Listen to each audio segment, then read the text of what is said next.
રાજસ્થાનના પ્રસિદ્ધ hill station mount Abu કે જ્યાં સતત વરસી રહેલા વરસાદ બાદ કુદરતી સૌંદર્યનો અદ્ભુત નજારો જોવા મળી રહ્યો છે। ચોમાસાની ઋતુમાં ચારે તરફ હરિયાળીની લીલી ચાદર પથરાઈ ગઈ, પર્વતો પરથી ઝરણા વહેતા શરૂ થઈ ગયા। આહલાદક વાતાવરણનો આનંદ માણવા માટે મોટી સંખ્યામાં સહેલાણીઓ પણ માઉન્ટ આબુ પહોંચી રહ્યા છે। ખાસ કરીને નક્કી લેક, હનીમૂન પોઈન્ટ અને ગુરુ શિખર સહિતના પ્રવાસન સ્થળોએ પ્રકૃતિ સોળે કળાએ ખીલી ઉઠી છે।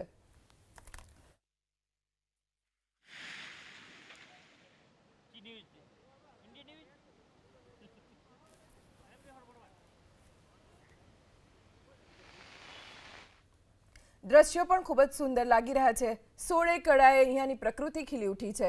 ધુમ્મસથી ઢંકાયેલા પર્વતો, વહેતા ઝરણા અને લીલોતરીનો આ નજારો જોઈને અહીં આવતા પ્રવાસીઓ પણ મંત્રમુગ્ધ થઈ ગયા છે।